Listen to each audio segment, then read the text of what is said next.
Boa noite, Moçambique. Boa noite, mundo. É assim que inicia mais um capítulo do nosso programa Debate Político. Nesta noite de domingo estamos num novo cenário e também contamos com alguém que nunca tinha vindo aqui no nosso programa, mas está aqui conosco hoje. Vamos mostrar quando for possível. Vou aqui saudar os meus convidados de sempre. Falo do Shirinza Camilo. Boa noite, Shirinza, e bem-vindo ao Debate Político. Muito obrigado, Isaac. Boa noite aos telespectadores que nos assistem a partir de casa, bem como aqueles que nos assistem através das várias plataformas instaladas para o efeito. Muito bem, o que achou do novo cenário? Uau, estão de parabéns. É uma televisão nova, mas com boas perspectivas. Hoje podemos sentar confortáveis, aliás, também antes estávamos confortáveis, mas é uma mesa onde que podemos nos apoiar a fim de trazermos boas novas para os telespectadores. Muito bem. Parabéns. Camilo, boa noite e bem-vindo. Muito boa noite, caros colegas do painel, aqueles que nos acompanham a partir de casa, através das diversas plataformas. Dizer que estamos aqui bem vivos e respondendo, antes de me perguntares, a segunda pergunta que fizeste ao Shirinza, dizer que a vida é dinâmica. E esta televisão não podia ficar para trás. Estamos a mostrar progresso e assim é que é. Bola para frente.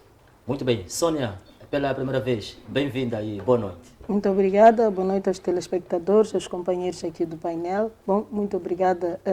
Estou aqui, mas temos acompanhado os debates, o programa. Estamos de parabéns porque mesmo estamos a falar do novo cenário, mas não deixamos de tratar os assuntos políticos, econômicos, sociais, e é tudo. Moçambique é assim, todos os dias estamos a progredir. Onde há trabalho, deve haver progressão. Muito bem, obrigada, Sônia, e bem-vinda. Sinta-se em casa. Para si que nos acompanha a esta altura, já iniciou, assim, que é o debate político. Vou deixar aqui um espaço para que os meus convidados deixem aquilo que são os pontos prévios antes mesmo de irmos ao encontro dos nossos temas. Shirinza, tem algum ponto prévio ou podemos mesmo avançar? Não, sempre terei. O meu ponto prévio tem a ver com o dia 16, que se assinalou como o Dia da Criança Africana, onde que, por negligência ou infelicidade de alguns, tem estado contra o desenvolvimento desta criança, atendendo os maus tratos que elas sofrem em Moçambique, atendendo o trabalho infantil que estão submetidos e atendendo a má educação, que o próprio livro da Sexta tem sido referência. Mas estão de parabéns por este dia 16 de junho, Dia da Criança Africana. Muito bem, obrigado, Shirinza. Sônia, tem aqui um ponto prévio? Tenho. E não vou sair, estou na mesma senda. É relacionado com as crianças. Primeiro, dizer que estão de parabéns às crianças. Assinalamos há bem pouco tempo, dia 16 de junho, assinalamos ainda o Dia da Moeda e o dia do Metical e o Dia do Massacre de Moeda. São 3 eventos que não podem passar despercebido e nós, como moçambicanos, temos a obrigação de vivenciar e recordar todos estes momentos, porque não são situações que passam despercebido. Por outro lado, infelizmente, temos uma situação que tem apoquentado as crianças, que é o álcool e droga nas escolas. Penso eu que é urgente tomarmos medida como sociedade, como governo, como pais encarregados de educação. As escolas têm os conselhos de escola e eu penso que os conselhos de escolas, onde engloba a sociedade e mesmo a comunidade, devemos fazer algo para que as nossas crianças não se percam. E penso que é urgente e devia já, de caráter urgente, tratarmos esse assunto como cidade, pais e conselhos de escola da cidade, para tomarmos medidas imediatas, porque não está muito bem em todas as escolas, até crianças da 5ª, 6ª e 7ª classe são as crianças vulneráveis e estão a fazer misturas com esses novos sumos. Não vou passar aqui o nome para não passar a publicidade, mas são os tais sumos que eles fazem a mistura, os tais coquetéis, que em algum momento nós pensamos que as crianças estão a consumir os ditos sumos que vendem em todas as esquinas. Mas é preciso os pais controlarem os bebedouros das crianças. Vamos fazer um controle muito renhido e minucioso nas nossas casas. Muito bem, obrigado, Sônia. Camilo, tem um ponto prévio ou podemos mesmo avançar? Bom, os meus colegas já disseram tudo e o que mais, acho que a data que é mais importante neste dia é 16 de junho, não é? Nós estamos, já passam 2 dias, não é? Mas não podemos deixar que esta data seja mencionada, principalmente no que diz respeito às crianças. Elas é que são o futuro, elas é que são a esperança, e nós temos que dar a devida atenção, principalmente no nosso continente. Como a gente já disse, este continente é um continente apetecível para aqueles que querem voltar a colonizar o nosso continente por causa das nossas riquezas naturais. Portanto, temos que fazer com que as crianças cresçam a dar valor, as crianças cresçam valorizando aquilo que é nosso.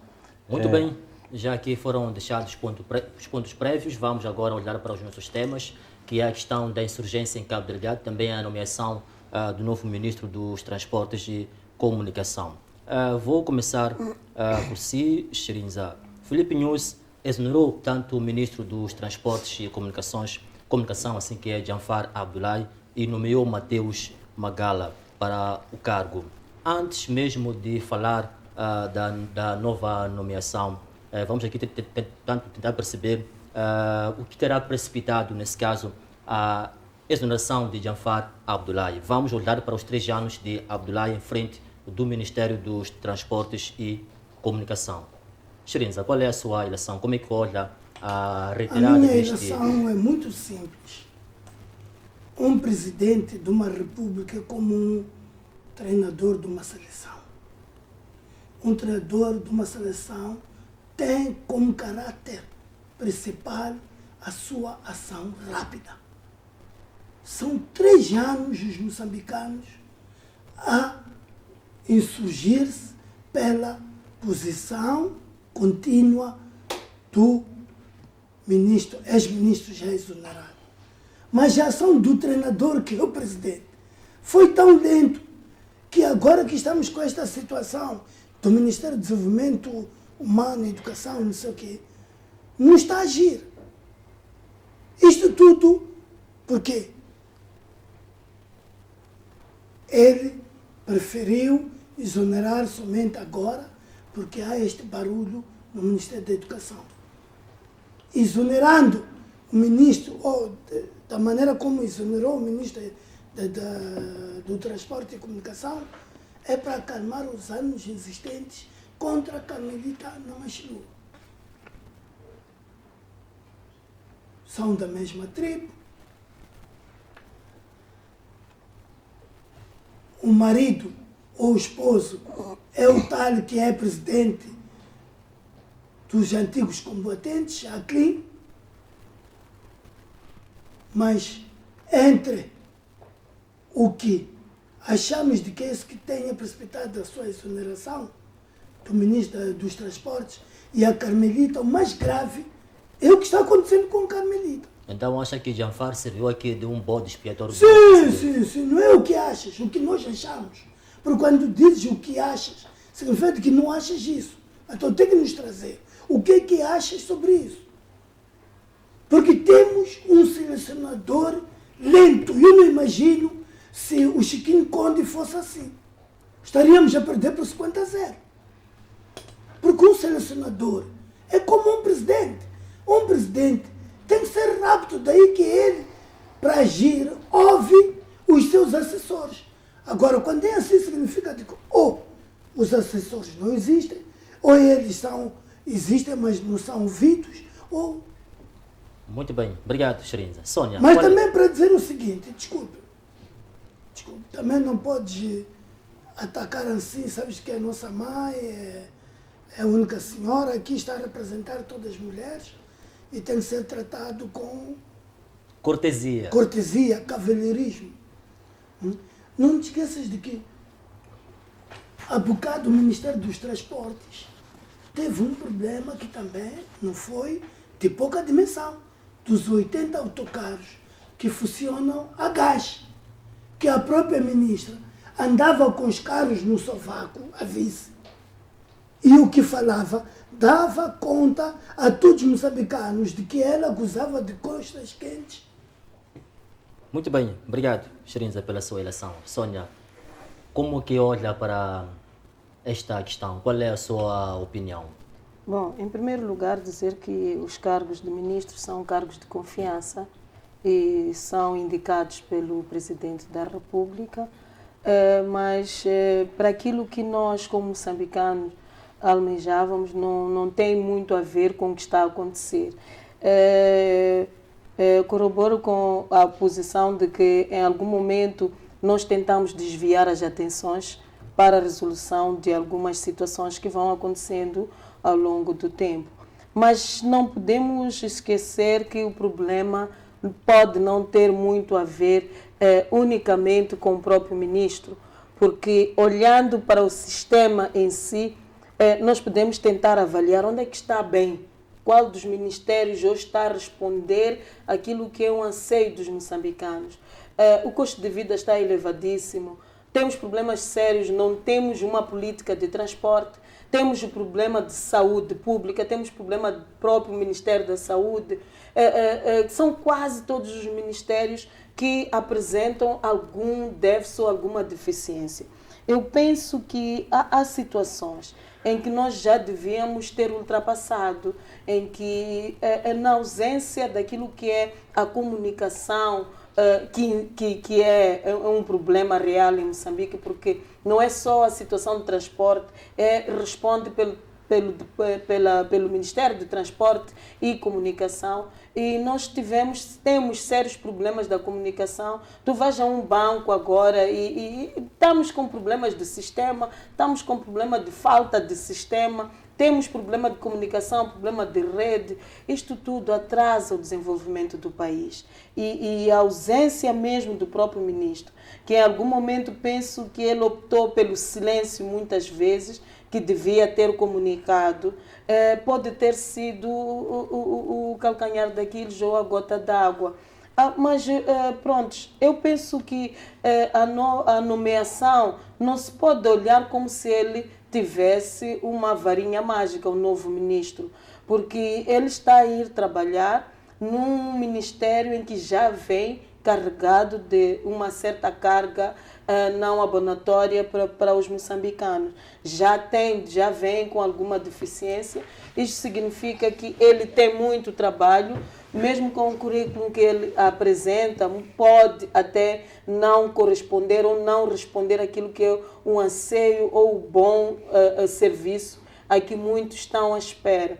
Eu penso que podemos deixar o novo ministro trabalhar, mas ele está a chegar numa casa onde temos o aeroporto com o problema que tem, temos a situação das telecomunicações com os problemas graves que tem, e penso que a varinha mágica não pode estar apenas com um elemento, é preciso olharmos para o sistema. Penso que é a partir do mais alto nível que devia se fazer uma avaliação. Muito bem, obrigado, Sônia, pela sua eleição. Camilo, que apreciação faz desta temática ou deste tema? Bom, muito obrigado. Nós temos que olhar para esta questão da nomeação dos ministros como, digamos, uma indicação onde existem competências para cada ministério. O que eu quero dizer com isto? É que quando o Presidente da República nomeia um ministro, ele tem um plano, um programa de governação, em onde vem aquilo que cada ministério onde cada ministério tem que atuar. O que eu vejo nesta exoneração, eu vejo em que o ex-ministro, em algum momento, não conseguiu corresponder àquilo que o programa de governação preconizava. E desta forma o Presidente da República não viu outra forma de agir senão exonerar. Agora, quanto à nomeação do novo ministro, é tal coisa que vou dizer, por mais competência que ele tenha como técnico, não estou a chamar de incompetente o ex-ministro, mas estou a dizer que quando a gente faz uma substituição porque alguma coisa não está certa. O que eu quero dizer é que não podemos também criar muita expectativa, porque não depende muito dele. Depende daquilo que está dentro do plano de governação. Nós temos que ter ações dentro daquilo que é o plano de governação e principalmente neste ministério que é transversal, não é? Este ministério é um ministério que, para além daquilo que a Sônia disse, que é ligado às comunicações e os transportes, porque eu vi durante a semana, não sei se meus colegas começaram a ouvir, é que cingiam-se em questões de acidente de viação, cartas de condução, etc. O Ministério do Transporte é muito mais que isto. É muito mais que isto. A economia de Moçambique, digamos assim, depende deste Ministério. Então nós não podemos olhar para este Ministério como se fosse um outro Ministério qualquer, por exemplo, da Justiça. Não. Este Ministério, se nós vamos ter um tema, se calhar daqui a pouco, o custo de vida, depende deste Ministério. Este Ministério é um Ministério gigantesco. Então, se formos olhar para aquilo que o Presidente da República olhou para o Ministro Jafar, no sentido de que vamos apostar num jovem. Olhou para um quadro técnico do Banco do Moçambique, um economista, ok, vamos apostar num quadro... Se calhar, ele tinha um programa para o Ministério de Transportes e Comunicações, só que este Ministério, a gente de fora pensa que este Ministério é só uma coisinha. Quando chega ali dentro, acaba por perceber que não é tão bem como a gente pensa. E os nossos anseios começam-se às vezes porque não conseguimos lidar com este Ministério gigantesco. E este novo ministro, vai ter desafios grandes, principalmente agora com a questão da subida dos combustíveis. Vai ter um desafio muito grande com as empresas que nós vemos vindo falando aqui ao longo dos programas, que são empresas públicas que estão com problemas de falência técnicas graves. Ele vai ter que lidar com a questão dos transportes públicos, vai ter que lidar com a questão de vias de acesso, etc, etc. Então, são muitos desafios para 2 anos e meio. Eu não sei de onde é que ele vai começar, mas vamos dar um voto de confiança e ver o que vai acontecer. Muito bem, Shirinza. Mateus Magala sai do Banco Africano de Desenvolvimento e agora assume as pastas de Ministro dos Transportes e Comunicação. Quando chega também herde problemas, falo da crise na TMCL, na LAME também, do sistema do nosso transporte. Acha que ele vai conseguir tapar os buracos feitos pelo Zukula Mesquita e também pelo então Ministro Jafar Abdullahi? Esses problemas que estás a expor são problemas que têm a ver com o sistema. Atenção. Então acha que ele não tem a ver com a pessoa do ministro, o sistema em si? Nem que ele seja super. Eu li muitos artigos que muitos amigos, parceiros, não sei o quê, escreveram sobre o Matalo, de que ele esteve no Banco Africano de Desenvolvimento, e eu questiono qual é a avaliação que fazes sobre ele. Não só alguma... também foi PCA da EDM. Diga-se que fez mas estás-me a falar da EDM, não é esse que faliu. Que teve problemas de EDM. Não que faliu, desculpa. Que teve problemas. E no tempo dele.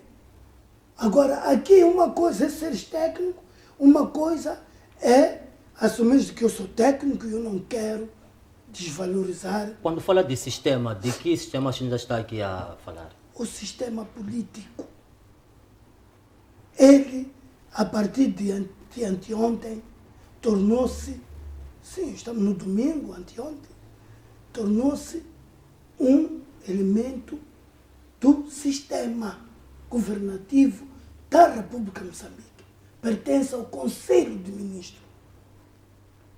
E eu pertencer lá, não é que tudo sai da sua cabeça, não. A CISA funciona sobre ti. Os próprios assessores do chefe do Estado, que é Moçambique, neste caso é o Presidente da República. Tudo isso. Ele pode ser um indivíduo, um bom tecnocrata, não sei o que. Visto o assunto daquele que é Fernandes, né? Que foi PCA. e teve problemas e ele disse que não, eu mando passear, eu tenho minha visão, tenho o meu caráter, então eu não quero entrar em barulhos. Agora, se ele for assim, vamos ver até onde ele chega. Mas ele, a partir de anteontem, pertence ao sistema. Hoje em dia, quando nós falamos das falhas que o governo da Frelimo tem cometido na República de Moçambique, estamos já a contar com ele também, porque ele faz parte desse sistema. Este sistema que anda a perpetuar o sofrimento dos moçambicanos. Também, vamos ver se daqui a uma semana ele vai dizer que os problemas de transporte na cidade de Maputo em particular já acabaram. Porque os transportes semicoletivos fazem parte do seu ministério. A NAM, viagens daqui para a Beira, dão-te um lanche de um pão seco e só passam, acho que até põe a manteiga através de garfo. Vamos ver se vai resolver esse problema. Vamos ver. As telecomunicações de Moçambique hoje é MTC, acho que é isso. Estão aí. Que eram as telecomunicações de bandeira de Moçambique. Hoje em dia tem um Movitel. Passe a publicidade aqui. Está em cima. Vamos ver se ele vai conseguir dar aqui. Eu pertenço a um grupo no WhatsApp, que é de intelectuais, grandes intelectuais da praça. O que andaram a escrever, eu até abanei a cabeça. São esses que, quando o saudoso presidente da Câmara estava vivo, andavam a dizer que não presta, não sei o que, chamavam nomes. Logo que ele morreu, começou não sei o que, era o único nosso salvador, não sei o que, é o que está acontecendo. Muito bem, obrigado, Shirinza. Sônia, como é que olha para esta questão? Magala chega numa casa em que está suja, passo a expressão, acha que vai ter aqui essa varinha mágica que aqui fez referência de poder aqui tornar tudo lindo, tudo bonito, a questão do sistema de transporte que está, tanto que está de mal a pior no nosso país também, as empresas que, tanto públicas, falo da TMCL, em que há uma autêntica imundície, crises, corrupção. Como é que olha para isso? Ele vai aqui conseguir fazer a limpeza da casa? Eu penso que até usou um termo um pouco leve. Eu diria que ele está a chegar num lugar que está podre. E para termos o sítio saudável, não vai ser a recuperação, tem que ser mesmo um restart. Nós estamos a precisar de restart em Moçambique. Eu aqui disse no bloco anterior que o grande problema não é a situação dos transportes, da comunicação só. Nós temos problema em quase todos os setores. Mas se nós estivermos aqui a olhar para aquilo que foi ou é o currículo deste cidadão moçambicano, é de invejar, porque dizemos que ele esteve a trabalhar no Banco Africano, deu a sua pausa, veio prestar serviço ao seu país, que foi a EDM. Qual foi a avaliação que nós fizemos? Não foi neste mesmo mandato que tivemos a situação de, até apelidavam do PCA, dos 1 bilhão de meticais. Quer dizer, nós agora vamos olhar para um sistema que ficará e é preocupante, nós termos algo que não poderemos em algum momento olhar só para o transporte rodoviário. Temos que olhar para o sistema aéreo, naval, temos que olhar também para a situação dos caminhos de ferro. Todo este bloco está relacionado mesmo ao Ministério do Transporte, está relacionado à comunicação. Então eu penso que ele está a encontrar um ministério que está podre, que ele precisa de dar um restart, reiniciar, para poder dar o seu passo. Provavelmente não seja uma situação fácil, ele sozinho não vai conseguir fazer nada, porque ali já há também um sistema, não é? Falávamos já há pouco tempo dos vários machimbombos que chegaram, que ainda nem sequer foram distribuídos. numa situação em que antes se dizia que todos os machimbombos que estavam fora de uso ficariam salas de aulas, ainda não temos, é um projeto que também faliu. Quer dizer, nós estamos numa situação em que precisa-se de reiniciar para nós podermos, talvez em 2 anos, deixar algum legado. Porque eu penso que isto é que é importante em todo um programa. Temos que deixar algo para que os outros possam continuar. Muito bem. E eu não sei se, do jeito que está agora, ele pode dizer que pode assegurar-se de algum lugar. Obrigado, Sônia. Camilo, qual é a sua eleição? Bom, eu vou olhar para o Magala como um gestor, não é? Que ele chega numa casa em que tem várias direções, que estão ligadas a diversas áreas de transportes e comunicação. E ele tem, por sua vez, quando foi convidado para este desafio, elaborar um programa, um projeto para poder fazer face a este desafio. E se ele procurou saber, antes de aceitar este desafio, como é composto o Ministério, ele vai olhar para as diversas direções que têm influência naquilo que a Sônia acabou de dizer, nas diversas áreas, para poder fazer face e criar um programa para poder ver, não digo que ele possa cumprir na íntegra, porque 2 anos e meio é muito pouco para implementar um projeto, mas é aquilo que eu sempre digo: qualquer gestor público, quando é lançado um desafio, ele tem que fazer um programa, um projeto para poder dar vazão a esse desafio que lhe é imposto. E eu acho que o Magala é uma pessoa capaz, é uma pessoa elaborada, é uma pessoa que tem outro tipo de visão, que eu acredito no potencial dele, mas não posso fazer uma avaliação dele pelo pouco tempo que ele passou pela EDM. EDM é uma coisa, estamos a falar de uma coisa micro, nós estamos a falar agora de um ministério, uma coisa macro, com diversas áreas complicadíssimas e com vários desafios. Então, o que ele pode fazer neste momento, se calhar, é criar indicadores para que essas áreas que nós estamos aqui a indicar como, digamos, áreas problemáticas, não é? Que essas áreas mais problemáticas, mais críticas, consigam ter um andamento diferente das que vem tendo. Eu acho que ele é capaz e que eu vou dar um voto de confiança, e eu acho que o desafio é grande, mas vamos apostar no nosso quadro. Muito bem, obrigado, ilustres. Vamos agora olhar para outro tema que mexe com a nossa sociedade moçambicana. Falo da insurgência na província de Cabo Delgado. Há relatos de novos ataques. Miese diz está a 20 km de Pemba, que é a cidade, portanto, é a capital de Cabo Delgado também. Há relatos também do novo ataque em Mekufi, que diz está a 40 km também de Pemba. Vou começar com Shirinza. Que leitura faz dos ataques? Iniciaram em outubro de 2017.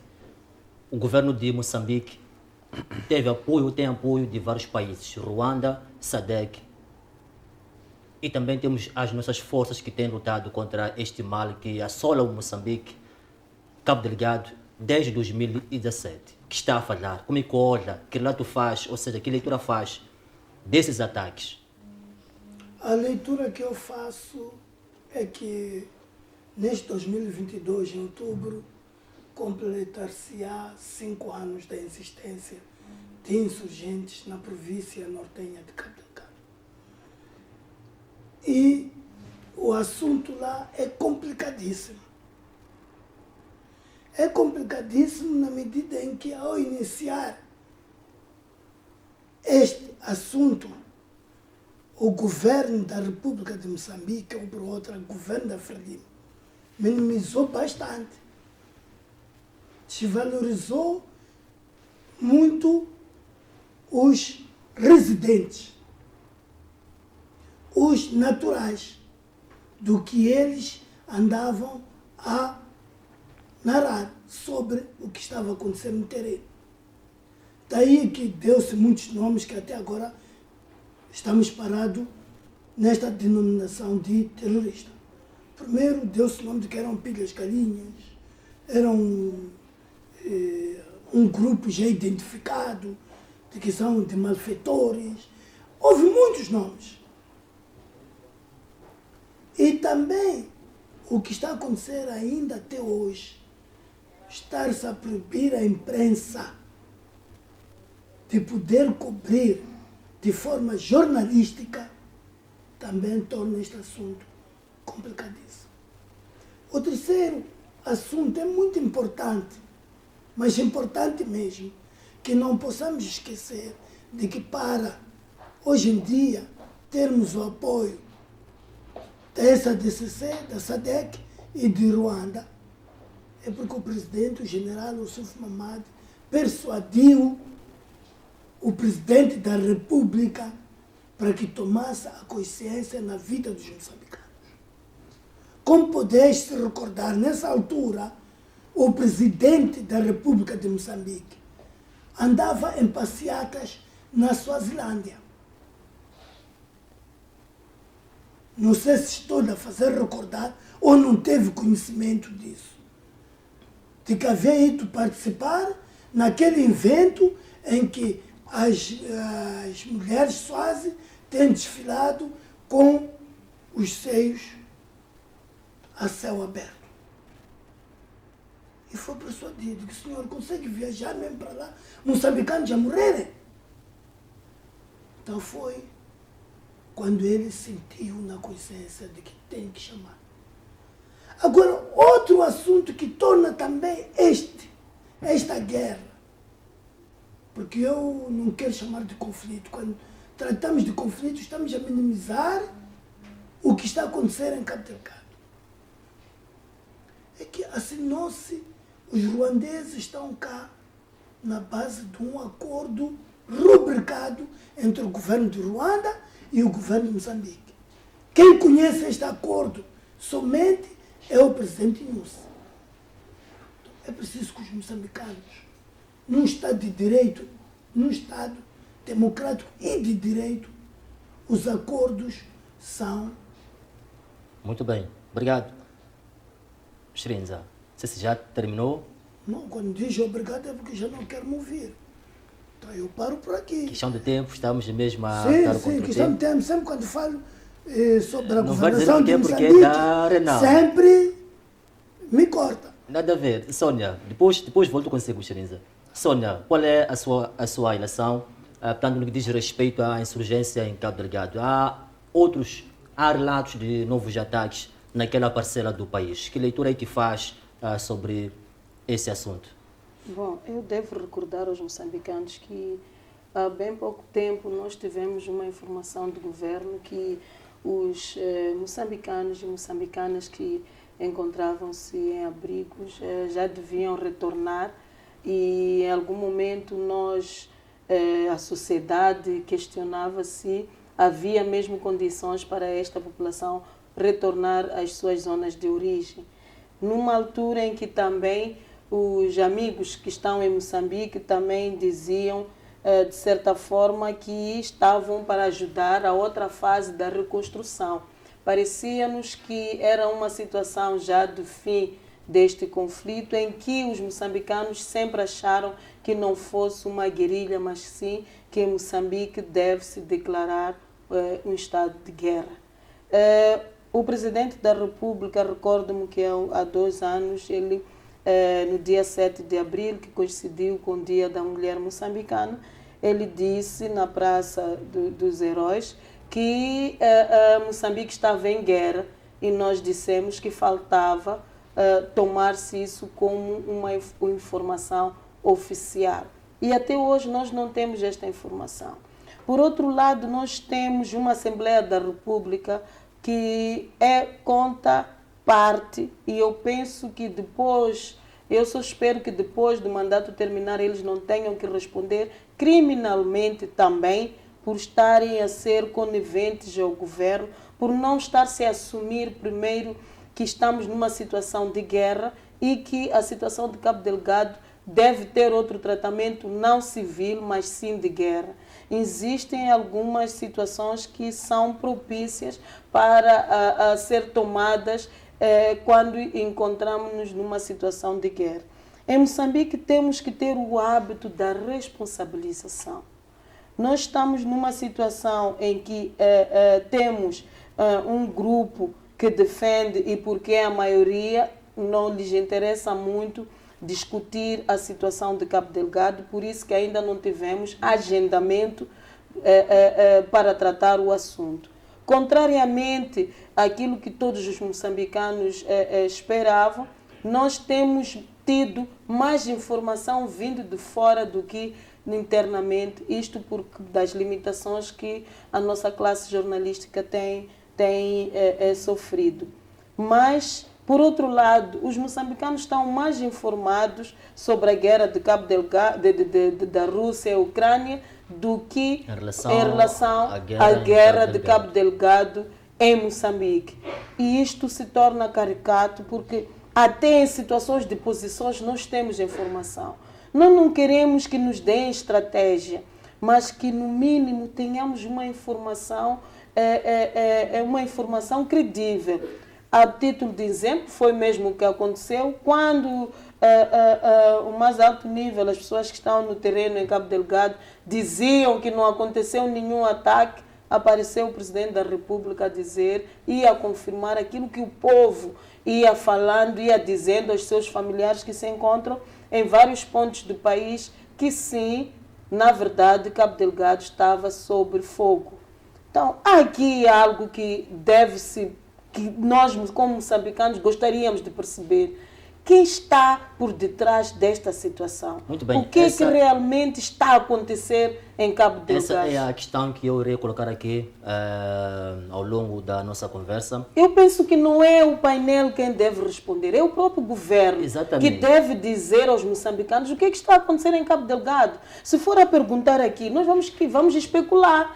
E seremos os tais conotados como os boateiros de Moçambique, os apóstolos da desgraça. Enquanto, na verdade, nós estamos a dizer já há 5 anos que é preciso nós termos um focal point, precisamos de ter uma investigação minuciosa. Todos aqueles que nós ouvimos que estavam presos por causa da situação de insurgência, eu não sou perita em assuntos de guerra, mas temos assistido a alguns filmes em que, por exemplo, quando há rapto do cidadão, não pode se tratar quando essas pessoas são resgatadas como insurgentes.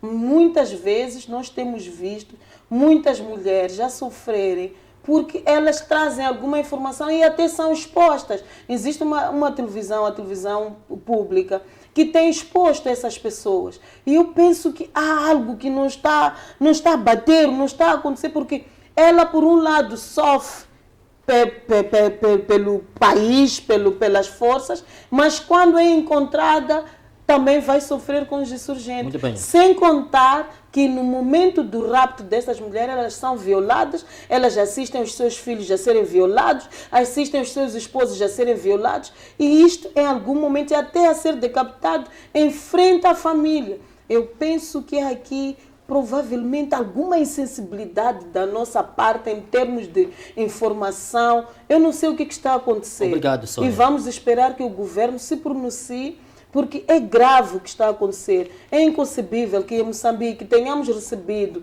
ajuda exterior e estarmos a ser atacados também com estes que eram heróis em algum momento para Muito nós. bem. Camilo, como é que olha para esta questão da insurgência na província de Cabo Delgado também, tanto sobre a questão de novos ataques recentemente que foram aqui reportados?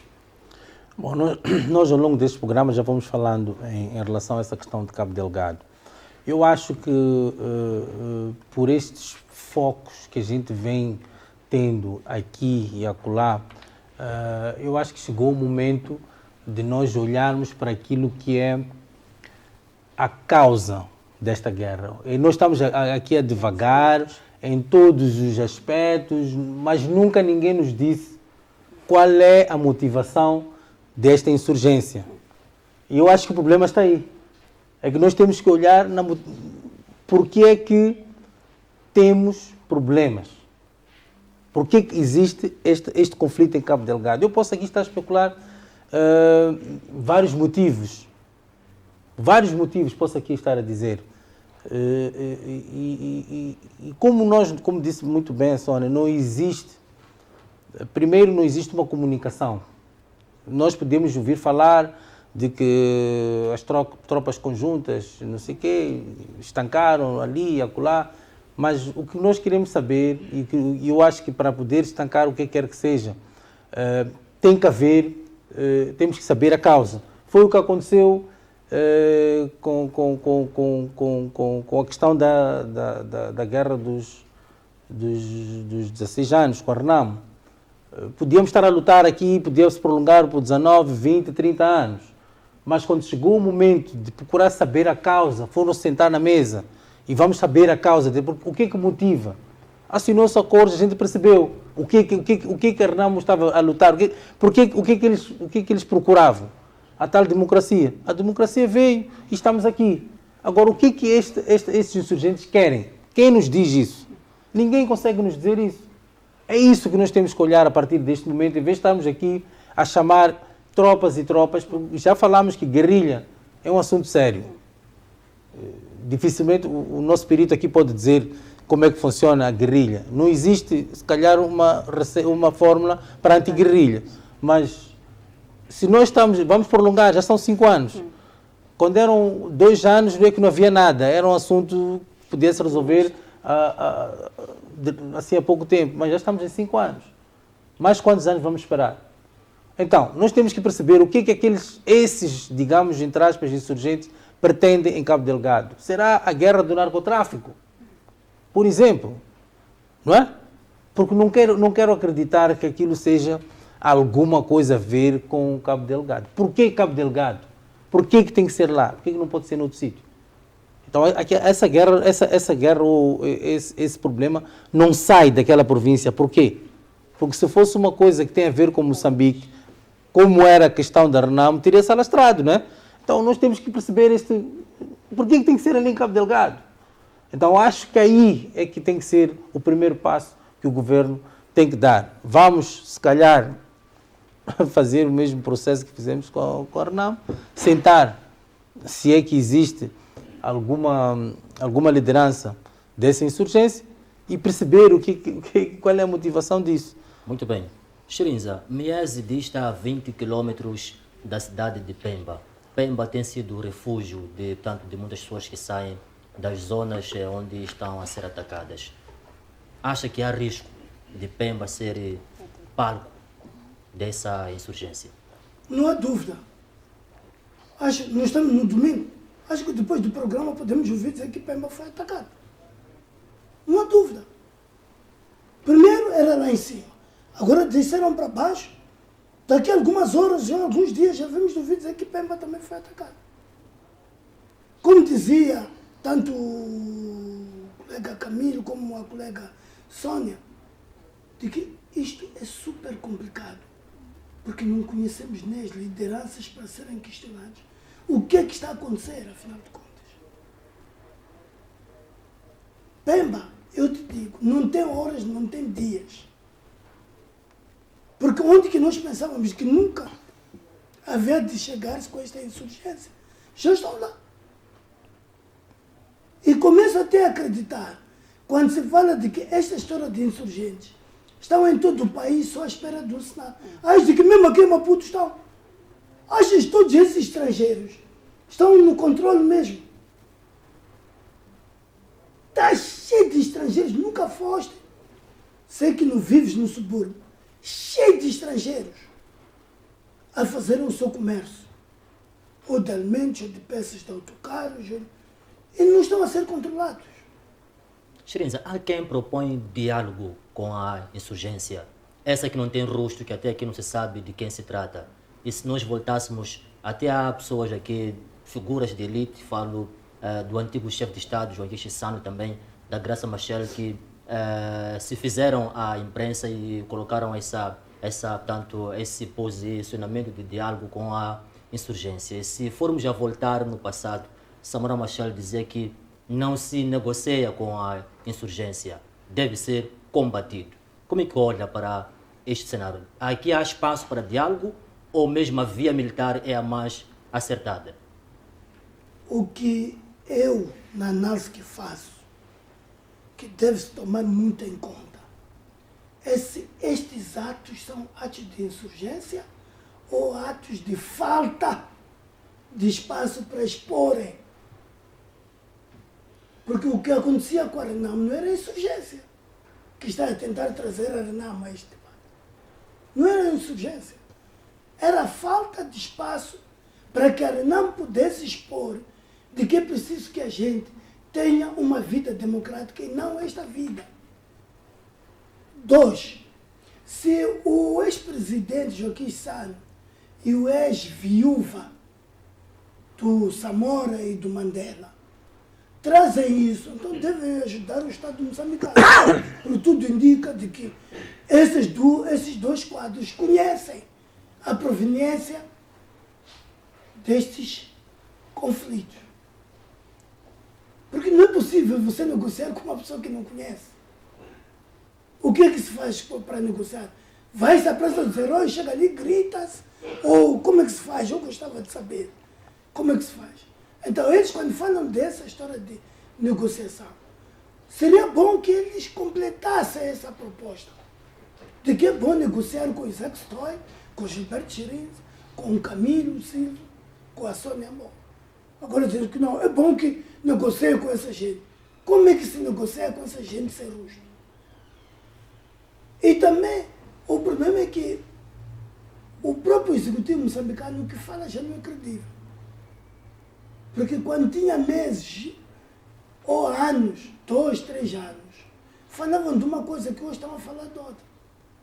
Porque acho que naquela altura seria muito mais fácil saber se tem liderança de facto ou não, ou o que pretende.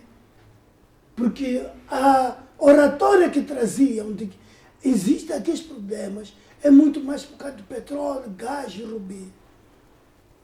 E eu questiono, a quem embano aqui? Estou só a produzir gás. E por que não, esses insurgentes lá não estão? Então é um pouco complicado. Muito bem. Sônia Mboane, qual é a sua eleição?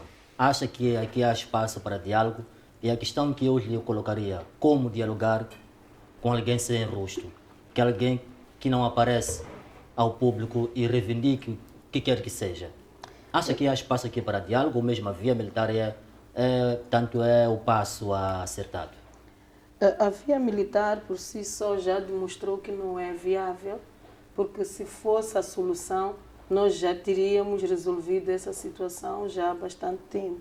Mas nós temos que nos recordar que uma das vezes, num dos discursos, o Presidente da República também sugeria que houvesse diálogo. E até parecia que ele sabia de que é que se trata, porque dizia que há pessoas que estão a sabotar o país. Ele usou este termo. E quando ele disse há pessoas que estão a sabotar, foi numa posição de falar mesmo da situação de Cabo Delgado. Significava que naquele momento podia-se saber de que é que se tratava. Tanto que houve um secretismo quando fomos buscar ajuda fora, quando menos se esperava, até mesmo sem o aval da Assembleia da República, tivemos a informação de que nós já tínhamos os nossos ajudadores aqui em Moçambique. Portanto, eu penso que é preciso nos despirmos de todas as amarras que vão, ou acordos que vão fazendo de forma obscura. Os moçambicanos precisam de saber estes acordos, até que ponto Ruanda, por exemplo, estes acordos, até onde vão, que nós temos com Ruanda, porque é caricato quando nós dizemos já está resolvido. Nós temos a DIN já com alguns projetos, alguns planos de reconstrução de Cabo Delgado e, no entanto, do nada está a menos de 20 quilômetros da cidade, onde fala-se de uma cidade que está mesmo pelas costuras em termos de densidade populacional. Significa que será devastado. Se tivermos um ataque em Pemba, eu penso que será arrasador e não vai ser bom para Moçambique, principalmente pela eleição que nós tivemos há bem pouco tempo. Nós fomos eleitos para o assento não permanente nas Nações Unidas e precisamos demonstrar que nós, nesta situação de paz e segurança, nós temos algo mesmo para transmitir ou para ensinar. Nós já estamos à prova, porque já fomos, mesmo sem tomar posse, já estamos à prova, mesmo sem estar na mesa de negociação ou mesmo de conversação. E é preciso Moçambique mostrar alguma dinâmica para os próximos tempos. Vamos tomar posse em janeiro, precisamos demonstrar que nós somos uma nação não só unida, como também com solução para poder dar exemplo aos outros países. Eu penso que, de alguma forma, nós andamos sem norte, a andar nos últimos tempos. Eu penso que é tempo, é hora de pormos a mão na consciência e seguir os trâmites necessários. Muito bem. Informação na Assembleia da República, discussão na Assembleia da República e assinarmos oficialmente os acordos necessários para nós acabarmos com essa insurgência. Obrigado. Porque, de alguma forma, só a palavra insurgência significa que é um grupo que não está satisfeito com alguma situação, então insurge-se contra alguma coisa. Então, precisamos de usar os termos certos e isto só será possível se nós estivermos numa situação de abertura e discussão em mesa livre. Obrigado, Sônia. Camilo, qual é a sua opinião? Bom, eu já disse a minha opinião, eu acabei por resumir na ronda passada, mas eu já disse que, efetivamente, o que nós temos que fazer como governo é olhar para esta situação e encarar com seriedade, porque não podemos deixar passar mais tempo. Já tínhamos falado que são famílias deslocadas, famílias dispersas, situações psicossociais dramáticas, situação econômica dessas pessoas terrivelmente, falta de condições de abrigo, de alimentação. Então, nós temos que olhar já esta situação de Cabo Delgado com uma certa, digamos, uma certa responsabilidade de Estado, não é? Vamos olhar para esta insurgência com rosto, não sem rosto. Nós somos um governo, este país tem, digamos, tem governo, tem instituições que zelam por isso, e se nós fizermos, se calhar, não sei se é este o termo, apelo, para que essa insurgência se manifeste e sentemos à mesa para conversações e terminemos com este... Eu vou tomar dores do povo, que terminemos com este sofrimento da população. Então eu acho que o Presidente da República é sábio, é uma pessoa que, digamos, ponderada, e se calhar está a pensar mesmo nisto, porque, como disse a Sônia, o primeiro passo que se deu, quando se olhou para esta questão como se fosse, digamos, uma insurgência, a reivindicar o que quer que seja, usou-se a arma para eliminar, e estamos a ver que esta não é a solução. Antes que as coisas tomem, digamos, eu não estou a dizer que a situação que está seja melhor ou esteja minimizada, mas eu acho que não podemos deixar que as coisas se tornem ainda mais alarmantes, não é? Vamos tentar terminar com este assunto fazendo um apelo a esta insurgência para que ganhe rosto e venha sentar connosco, ou com o governo, neste caso, à mesa, e ponha na mesa aquilo que eles reivindicam, porque nós não sabemos o que eles reivindicam e nós precisamos de saber para poder tomar, se calhar, decisões acertadas. Muito bem, tenho aqui a indicação que o tempo já nos deixa, mas em jeito de considerações finais, vou deixar aqui com que os meus convidados deixem algumas recomendações face à subida do preço do combustível, situação que está a assolar o povo moçambicano. E vou começar com Shirinda. São mesmo considerações finais, mas deixar aqui algumas recomendações ao governo para minimizar o impacto da subida do preço do combustível no nosso país. Eu acho que o governo deve subsidiar as gasolineiras.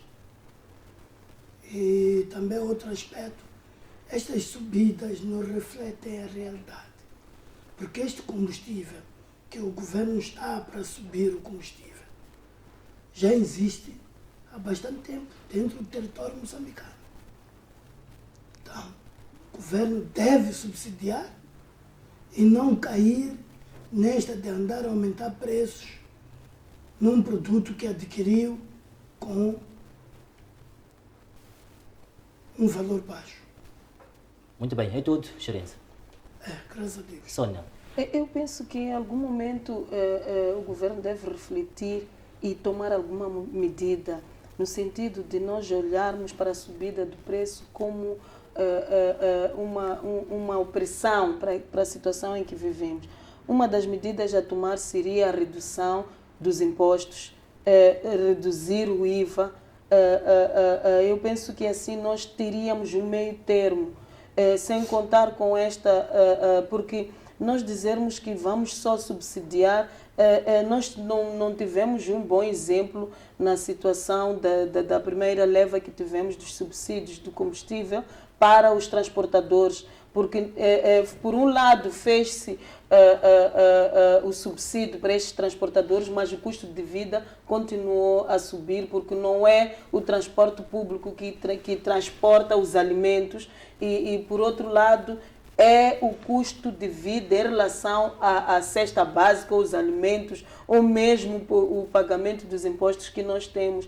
E enquanto perdurar esta fase em que falamos que o custo de vida está elevado por causa da guerra de Ucrânia e Rússia, eu penso que enquanto prevalecer esta guerra, o governo devia tomar alguma medida, posso dizer, de redução nesta fase, para nós podermos ultrapassar e o custo de vida ser minimizado para os moçambicanos. Camilo, últimas considerações e também deixar aqui um comentário para como alguma recomendação ao governo para minimizar o impacto da subida do preço do combustível. Bom, eu vou contrariar aqui os meus colegas porque eu vou olhar para a questão desta almofada que estão aqui a falar, subsidiar os combustíveis. Eu acho que o governo moçambicano já não tem condições para subsidiar o que quer que seja por causa de vários fatores. Eu vou indicar se calhar 3 ou 4. Que é o Covid, devastou-nos completamente. O outro é a guerra centro e norte, também teve o seu impacto económico terrível. Temos o outro ainda que são as restrições internacionais que nós tivemos.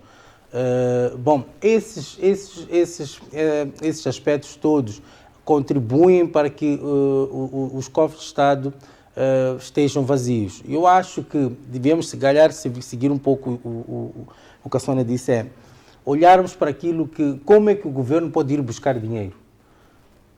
Aumentar o